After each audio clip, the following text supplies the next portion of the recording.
The coffee had gone cold 3 hours ago, but Ziktar kept sipping it anyway. His 4 eyes burned from staring at holographic displays in the dimly lit intelligence hub of Station Omega-7. Around him, the soft hum of processing units mixed with the occasional click of his colleagues' claws on keyboards. Another thrilling night at Galactic Intelligence Command.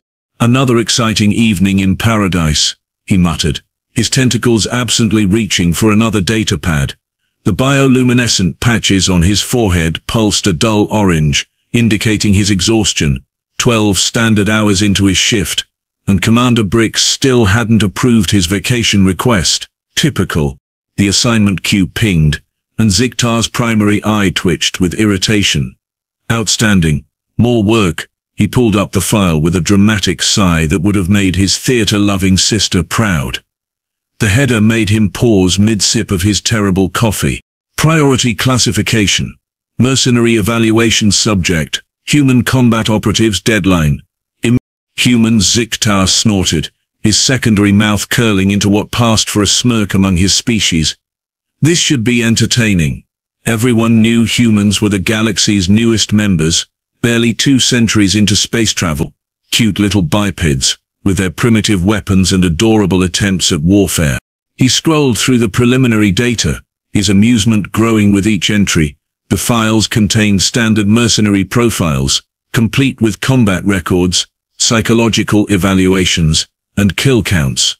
Most showed the expected numbers for species of their size and technological development. 15 to 30 confirmed eliminations over decade-long careers. Reasonable, predictable, boring. Then he reached file designation. Captain Sarah Mitchell, callsign Scar, he read aloud, his voice dripping with anticipation. Human female, age 32 standard years. Active combat experience, 14 years.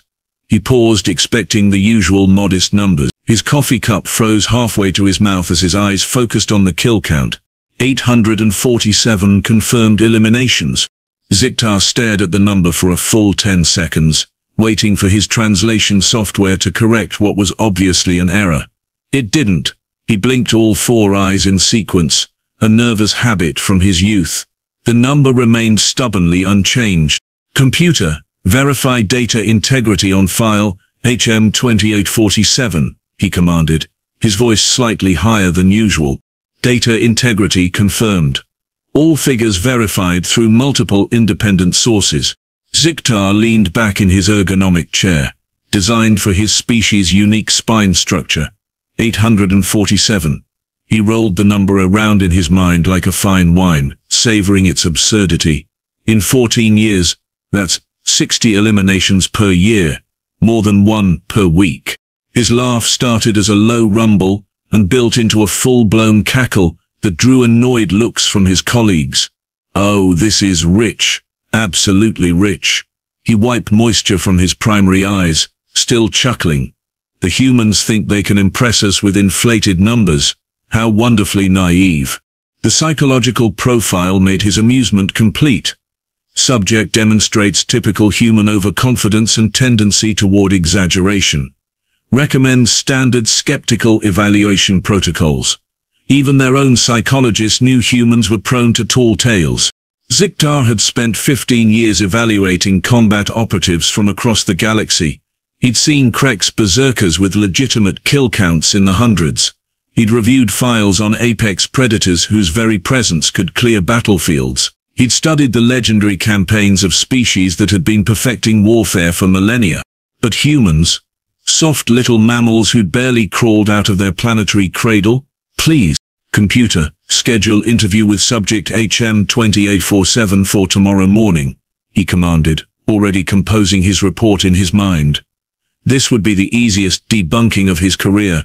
A few pointed questions, some basic fact-checking, and he'd expose this ridiculous fabrication for what it was. The thought of the human's embarrassment when confronted with her obvious lies brought a warm feeling to his thoracic cavity. Perhaps this assignment wouldn't be so tedious after all.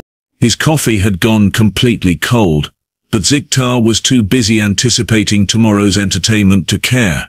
The detention level of Station Omega-7 always smelled like disinfectant and disappointment. Ziktar's footsteps echoed through the corridor as he approached holding cell 7, datapad clutched in his primary manipulator. He dressed in his best uniform for this occasion, complete with his intelligence division insignia gleaming under the harsh artificial lighting. Through the transparent aluminum barrier he got his first look at the infamous Captain Sarah Mitchell. She sat cross-legged on the standard-issue cot, apparently meditating or sleeping. Average height for a human, maybe 65 inches. Brown hair pulled back in a simple ponytail. No visible scars despite her call sign. No cybernetic enhancements. No obvious weapons modifications. She looked ordinary. Disappointingly ordinary. "Captain Mitchell," Ziktar announced, his voice carrying the authority of 15 years in galactic intelligence. "I am Senior Analyst Ziktar of the Intelligence Evaluation Division. I'm here to discuss your colorful service record." Sarah opened her eyes slowly, fixing him with a gaze that was surprisingly direct. Most species found extended eye contact with his people uncomfortable. Humans, apparently, had no such concerns. "Morning, Squidface," she said cheerfully, stretching her arms above her head. "I was wondering when someone would show up. Coffee here is terrible, by the way. Worse than military rations, and that's saying something." Ziktar's bioluminescent patches flickered with irritation. "I prefer Senior Analyst, if you don't mind. Now shall we discuss why you're here?" "Enlighten me," Sarah replied, swinging her legs over the edge of the cot. "Last I checked I was invited to these negotiations as a consultant. Funny way to treat guests. Consultant." Ziktar let the word drip with skepticism as he activated his recording device. "Yes, about that. Your file makes for quite fascinating reading. 847 confirmed eliminations over 14 years of service. Quite impressive numbers." Sarah's expression didn't change, but something flickered behind her eyes. "Amusement, maybe. Thank you. Of course we both know such numbers are mathematically challenging to achieve." Ziktar settled into his practiced interrogation stance, all four arms crossed. 60 eliminations per year. That's more than one per week, every week, for over a decade. Rather ambitious, wouldn't you say?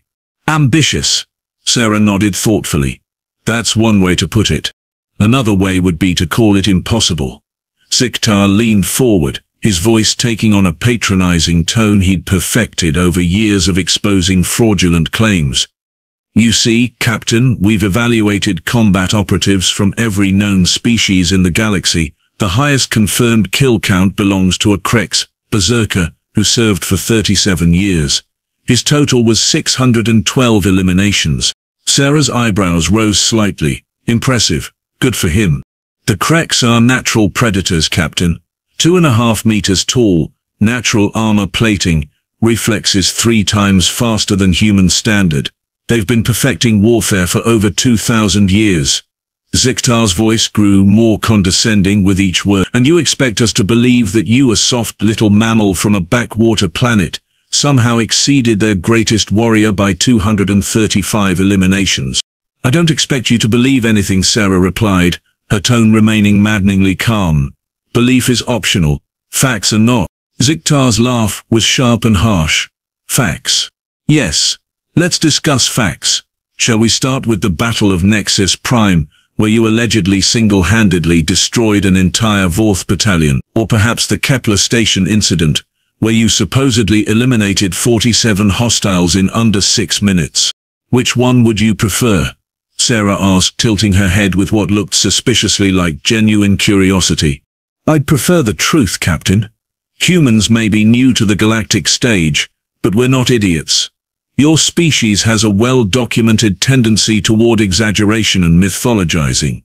Tall tales, I believe you call them." Ziktar's bioluminescent patches pulsed with satisfaction. "So why don't you save us both some time and tell me what your real kill count is?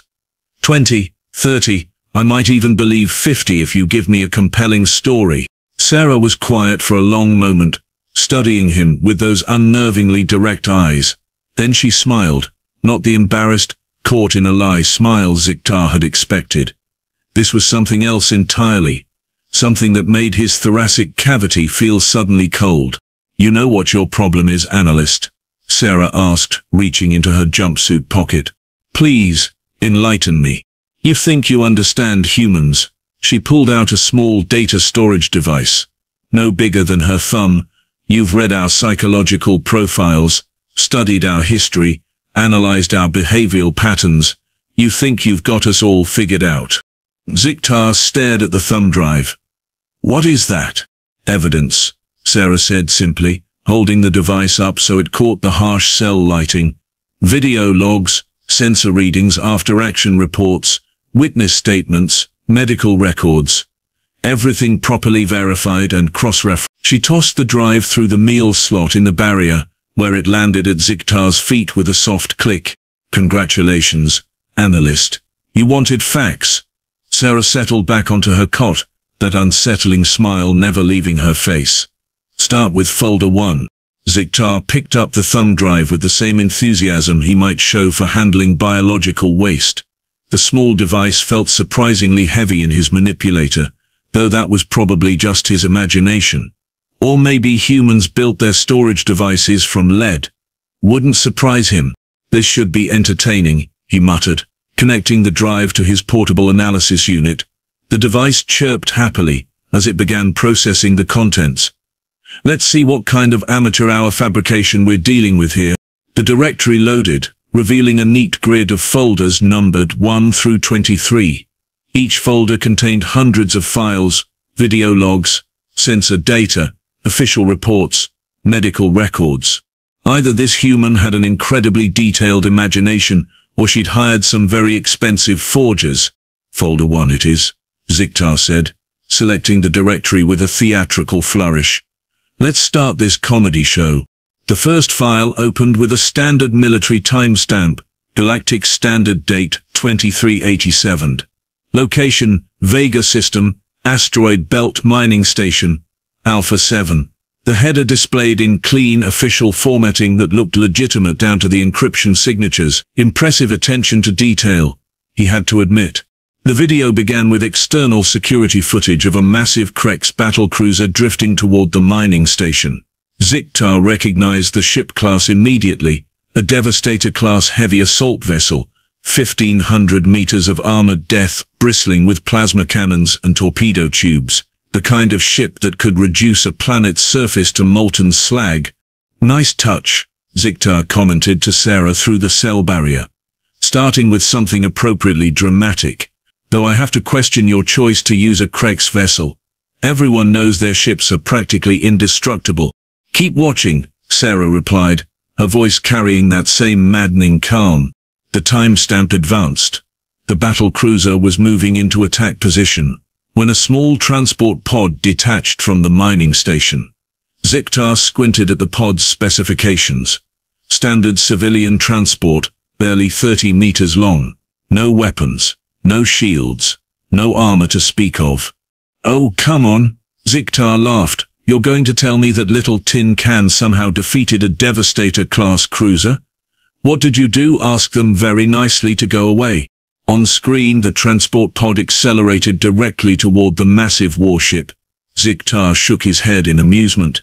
This was going to be the shortest fabricated battle in galactic history. The pod would be vaporized the moment it came within firing range, except it wasn't. The pod began moving in patterns that made Ziktar's brain hurt. Not random evasive maneuvers, but something else entirely. Calculated vectors that seemed to anticipate the cruiser's targeting solutions before they were even computed. The massive ship's weapons tracked frantically, unleashing torrents of plasma fire that somehow always arrived exactly where the pod had been, never where it was. "Computer, verify video authenticity," Ziktar commanded, his amusement beginning to waver. Video authentication confirmed. No evidence of digital manipulation detected. The pod reached the cruiser's hull and disappeared, simply vanished from external view. Ziktar frowned and switched to internal ship cameras. The Krex vessel's corridors appeared on his screen, and his primary heart skipped a beat. A figure in standard human combat armor was moving through the ship like a force of nature.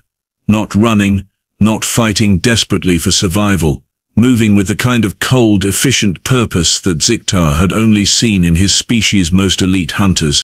The first group of Krex warriors rounded a corner, their massive forms filling the corridor. Each one stood over 2 meters tall, armed with plasma rifles, and wearing battle armor that could stop small explosions. There were 12 of them. They lasted exactly 47 seconds. Ziktar watched in stunned silence as the human figure moved through the Krex soldiers like they were training dummies. No wasted motion, no unnecessary flourishes, just devastating, surgical precision that left 12 of the galaxy's most feared warriors scattered across the deck plating. This isn't possible, he whispered, his bioluminescent patches flickering rapidly between orange and red. Computer, enhance resolution on the human figure. The image zoomed in, and Captain Sarah Mitchell's face became clearly visible through her helmet visor. The same face that was currently watching him from her cell with obvious amusement. Having fun yet? Sarah called out cheerfully. Ziktar ignored her, advancing the timestamp. More corridors, more Krex warriors. The numbers kept climbing. 24 eliminations. 37, 41. Each group fell with the same terrifying efficiency. The video switched to the cruiser's bridge, where the Krex commander was screaming orders in their guttural language. Bridge crew members worked frantically at their stations, trying to coordinate a response to the single intruder who was systematically dismantling their ship from the inside. Then the bridge doors exploded inward. Sarah Mitchell stepped through the smoke and debris like some nightmare from Krex mythology. The bridge crew, elite warriors all, reached for their weapons. They might as well have been reaching for flowers. 15 seconds later, Captain Sarah Mitchell stood alone on the bridge of a Devastator-class battlecruiser, calmly accessing the ship's navigation systems. Computer, how many Krex personnel were eliminated in this engagement? Ziktar asked, his voice barely above a whisper. Total Krex casualties, 143 confirmed eliminations. Engagement duration 11 minutes, 37 seconds. Ziktar stared at the screen as Sarah programmed the massive warship to pilot itself into the nearest star. 143 of the galaxy's most feared warriors, dead, in less than 12 minutes. By a single human female who looked like she could barely lift a standard plasma rifle. This has to be fabricated, he said, though his voice carried no conviction. The authentication protocols are standard galactic intelligence verification systems, Sarah interrupted. The same ones you use to verify every other combat report that crosses your desk. Same encryption, same biometric confirmation, same timestamp protocols. Ziktar's secondary hands began to shake. The evidence was right there, verified by every system he trusted, confirmed by sensors he knew couldn't be fooled. But it was impossible. It violated everything he knew about combat dynamics, species capabilities, basic physics. Folder 1, Sarah said, her voice cutting through his mounting panic. That was just Monday morning, Analyst. I had a light schedule that week. Ziktar looked at the directory. 22 more folders. 22 more impossible revelations waiting to destroy his understanding of reality. His worldview wasn't just cracking, it was about to shatter completely. 3 hours later, Ziktar was no longer the same being who had walked into that detention cell. His perfectly pressed uniform was wrinkled, his bioluminescent patches flickered in erratic patterns, and his coffee had been replaced by something much stronger from his emergency flask. Folder 2 had shown Sarah infiltrating a heavily fortified Zephyrian weapons facility. Alone, against 300 guards.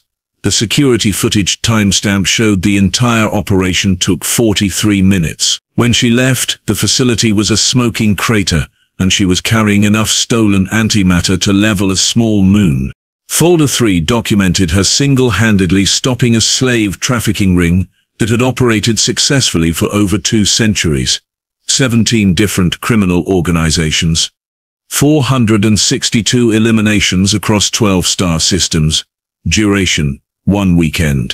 This is madness, Ziktar muttered, scrolling through the files with the desperate intensity of an addict. Absolute madness. How's it going over there, Analyst? Sarah called from her cell, her voice carrying the same insufferable cheerfulness. Getting through the highlight reel? Ziktar didn't answer. He couldn't answer. His throat had gone dry somewhere around folder 4 when he'd watched her destroy an entire pirate armada, using nothing but a damaged fighter craft and what appeared to be pure spite. Folder 5. The Siege of Beta Colony. Sarah had held off a 3-pronged assault by mercenary forces for 16 days. 16 days. Alone. Against 7,000 attackers. The casualty reports were signed by no fewer than 12 independent verification officers. Folder 6 made him question his own sanity. A diplomatic crisis, on Kepler Station, where Sarah had negotiated peace between 4 warring factions by systematically eliminating their leadership until the survivors agreed to stop fighting. The peace treaty was still in effect 3 years later. Then came Folder 7. No, Ziktar whispered, as the file header loaded. No, no, no, no. Battle of Proxima Gate. The Vorth invasion fleet? Every being in the galaxy knew about Proxima Gate. It was the largest military engagement in recent history, where the combined fleets of 6 different species had barely managed to repel the Vorth advance. Thousands of ships, millions of casualties, a Pyrrhic victory that had taken weeks of coordinated assault. Except according to this file, the Vorth fleet hadn't been stopped by combined galactic forces.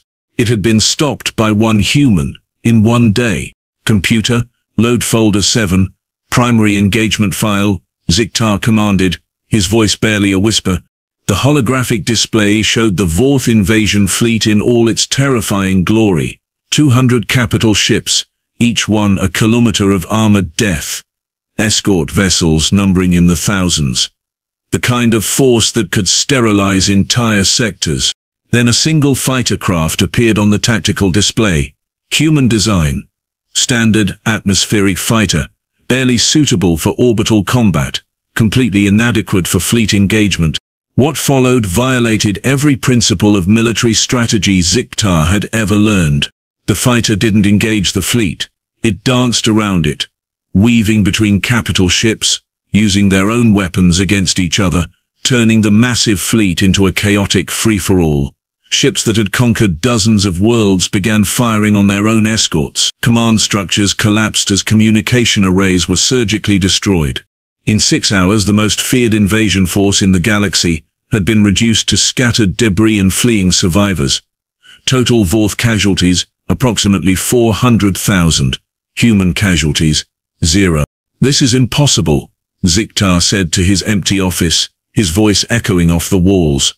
This violates the laws of physics, of probability, of sanity. Analytics department, this is Commander Bricks, his communicator crackled. Are you alright down there? Your biosigns are showing extreme stress indicators. Ziktar stared at the communicator, like it was speaking an alien language.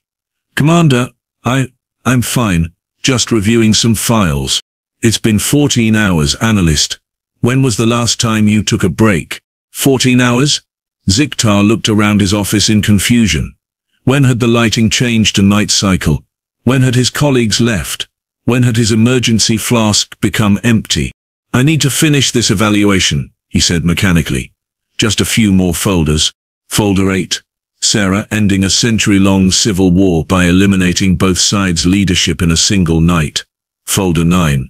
Her taking down a criminal syndicate that had corrupted half the Galactic Council. By folder 11, Ziktar had stopped trying to rationalize what he was seeing. His brain simply accepted the impossible footage and moved on to the next impossibility. Sarah Mitchell defeating impossible odds had become as natural as breathing. Then he reached folder 12. Oh, by all the void gods, he breathed, reading the file header. She didn't. Single combat. Apex predator. Thane the Unstoppable. Every species in the galaxy knew that name. Thane was a legend, a creature of myth and nightmare. 3 meters of armored death, equipped with technology that made standard military hardware look like children's toys. Thane had never been defeated in single combat. Never, not once in over 500 years. When it was over, Thane the Unstoppable lay dead, and Sarah Mitchell was calmly collecting her payment from the arena management. Analyst Ziktar to Medical Bay, his communicator announced in a voice he didn't recognize as his own. I think I'm having a breakdown. Ziktar looked at the directory. 11 more folders. 11 more impossible revelations that would finish destroying his sanity. His tentacles moved toward folder 13 before his conscious mind could stop them. He was past the point of no return now, past sanity, past understanding. He had to know how deep this madness went.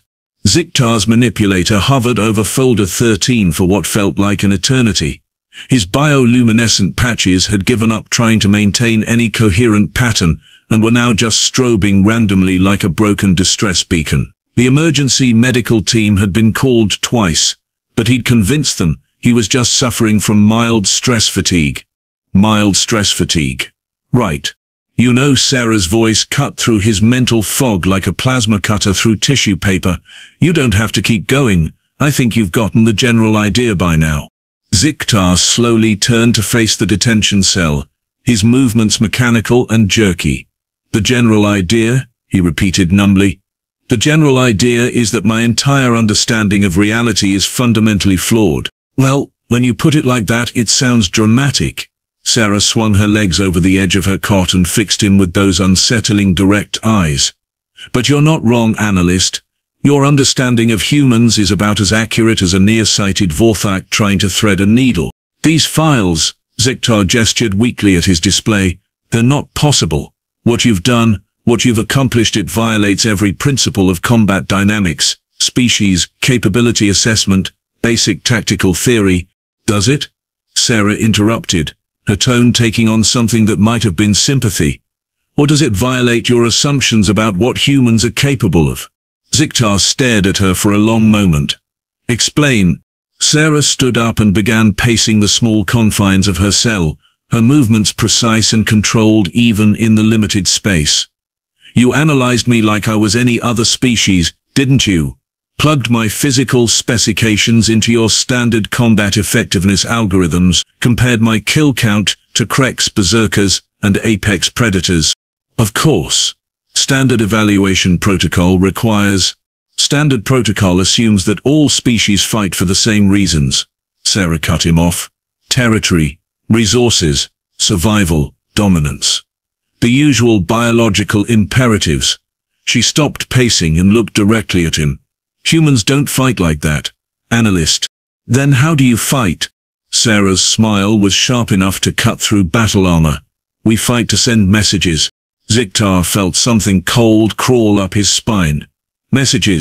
Every engagement in those files, every impossible victory, every time I've walked into a situation where I was outnumbered 1,000 to 1 and walked out covered in enemy blood, it wasn't just about winning. Sarah's voice took on a lecturing tone, like a professor explaining basic mathematics to a particularly slow student.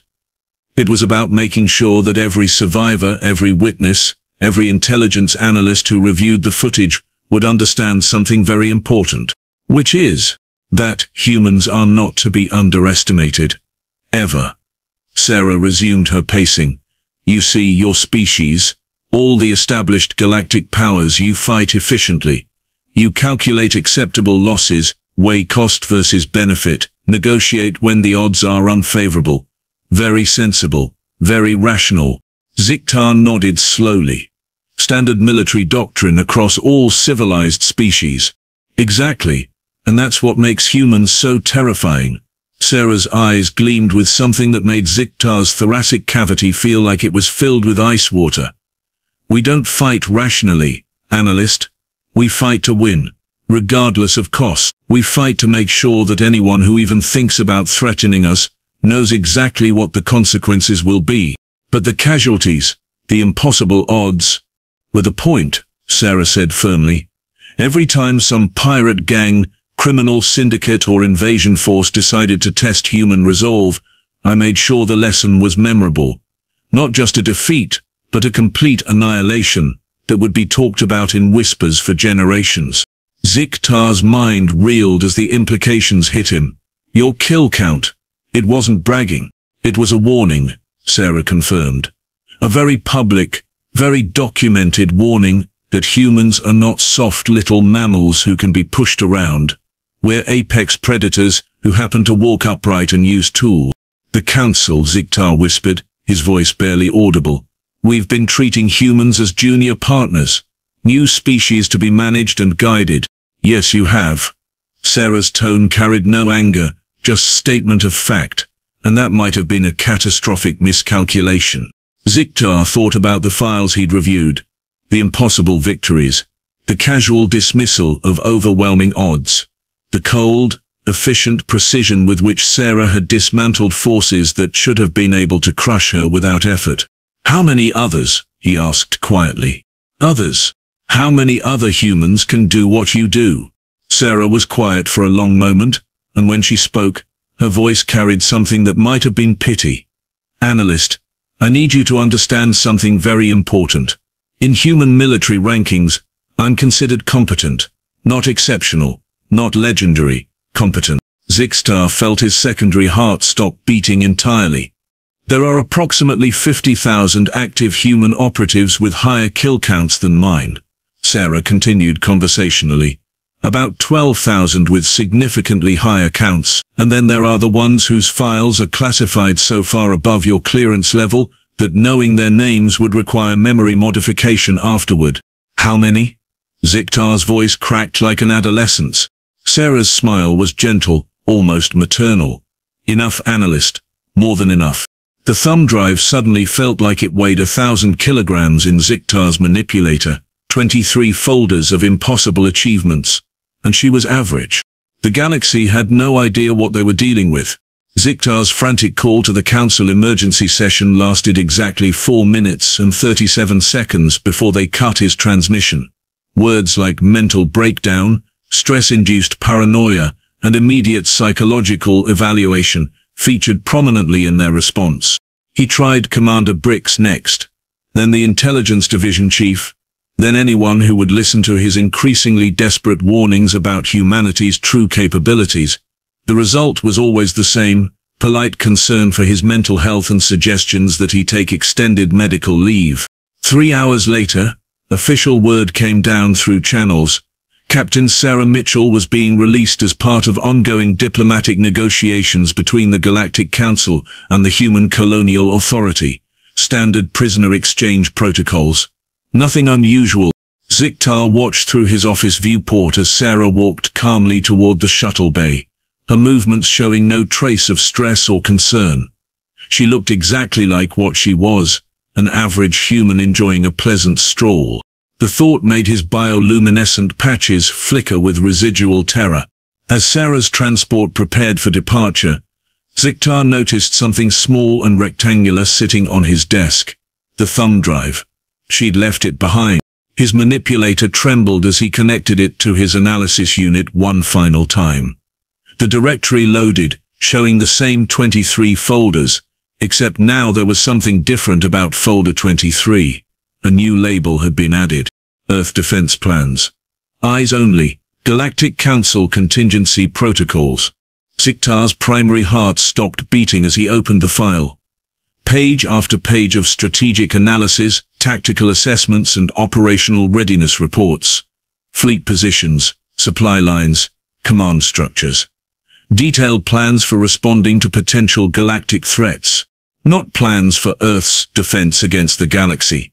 Plans for the galaxy's defense against Earth. The final document was a simple text file, obviously meant for him. Thank you for the pleasant conversation, Analyst. I hope this helps clarify humanity's position in galactic affairs. Please ensure your superiors understand that this demonstration was conducted with full authorization from Earth Command. We wanted to make sure the Council had accurate information for future policy decisions. After all, healthy relationships are built on mutual understanding and respect. Sarah Mitchell, Captain, Earth Defense Forces. P.S.